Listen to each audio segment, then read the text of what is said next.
Right, hello, lads and lasses, and welcome back to Boys Down Under. And what a time to return from me. I've been very on and off the last week because of assessments, but I am back and we are top of the league. 6 points clear. So class. I'm going to keep it. It's just so class. Before we go any further though, before I absolutely lose it all, please like the video, please subscribe to the channel. It supports me, it supports the channel. It's amazing what you guys do. But without further ado, let's get into it. And so I have had too much jelly and ice cream since last night. I am absolutely buzzing. Like I felt amazing after the last Glasgow derby. And now I feel absolutely on top of the world because Celtic are on top of the league. We are 6 points clear, £40 million. Never smelt so damn sweet. And with only one hand on the trophy, things are looking good with 6 league games to go. But let's look at the game, and straight out of the blocks, I was pissed. And so too my dad, because 2 minutes in, Rangers were 1-0 up. My heart sunk, and I thought, it's going to be one of those days. It's completely built up to this, and Rangers are going to go back to level points with Celtic. But Celtic hit back instantly. Callum McGregor, incredible, finds Rogic, shot blocked, finds Hatate, saved into the path of Rogic. Such a deft half volley. Wizard of Oz puts us at 1-0. He gets us back to even Stevens, and from there it was just like the game's kicking off again. And the funny thing is, because there was no crowd reaction, I didn't know if we had actually scored. I looked instantly at Willie Collum to see if he was going to flag Rogic offside. But then the players started celebrating, and I started celebrating with my dad, and back to 1-0. I was laughing at the Rangers. That was absolutely hilarious. Going 1-0 up in 2 minutes and find themselves at 1-0 5 minutes later. Hilarious stuff. And the momentum swung. 700 fans were the loudest out of 55,000. And we kept pushing. You know, the holes were opening up. Aaron Ramsey was absolutely selling and throwing the game for Rangers. £55 million for what, Juventus? Anyways, Rogic was having a half to remember, but misses a clear opportunity at one point, which was so frustrating, and missed another when he picked up on a loose ball that came off Alan McGregor from Dyson Maida trying to go around the goalkeeper. So Rogic lost the shooting boots after it, but he did not lose his feet when he was in tight spaces, and passing quality was utterly superb. He was the man of the first 45 minutes. He was absolutely incredible, but the game was so open. There were chances galore for both teams. Intensity was through the roof. It was back and forth like a game of tennis. And Celtic win a free kick from deep out. And as we're watching the TV, a replay shows of the Dyson Maida penalty call. My dad goes to me, he goes, seriously, why is that not a penalty? And I say to him, eyes fixated on the screen, not even looking at him, just looking at the screen. I'm like, doesn't matter, because we're going to score this one. Jota sends it in, Starfelt gets a head on it. I thought, shit, this is going to get cleared. But bang! Cameron Carter-Vickers found the back of the net just before half-time. Absolute eruption. I go to my dad, I'm like, what did I say? What did I say? As he slaps me up. From 1-0 down after 2 minutes to 2-1 up, heading into halftime, I was ecstatic, and so too were the 700 fans in the building. But then comes the low light of the match, and the scum of the earth, Rangers fans, decide to throw glass bottles at the Celtic staff and at Joe Hart. Glass bottles. Not plastic bottles, not plastic cups. Not the meat pie wrapper they had just eaten from, but a glass bottle. Glass bottles are banned from inside stadiums.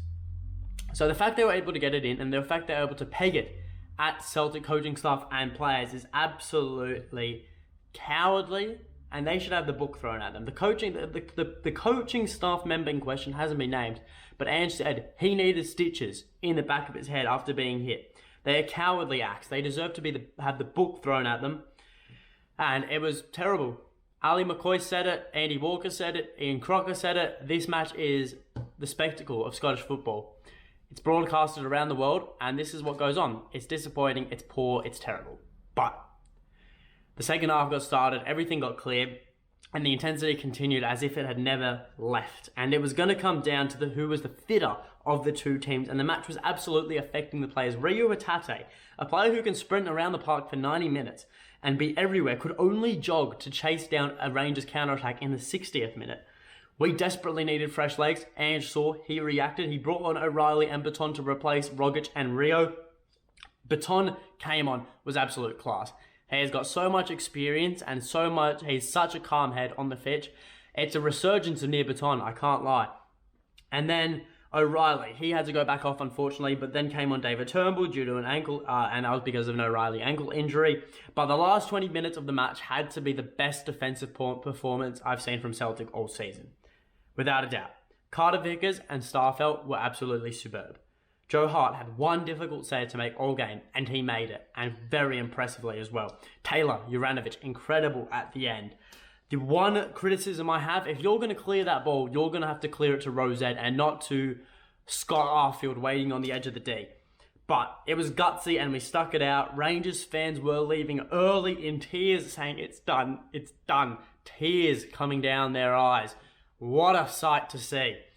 And 5 minutes, if we drew the match, I'd have to say, I would have been filthy with Leo Labada. I probably would have, went over to Glasgow myself to absolutely get it into his skull, try and teach him how to shoot. Because when you have an open net and you shoot it straight at Alan McGregor, there's something wrong with you.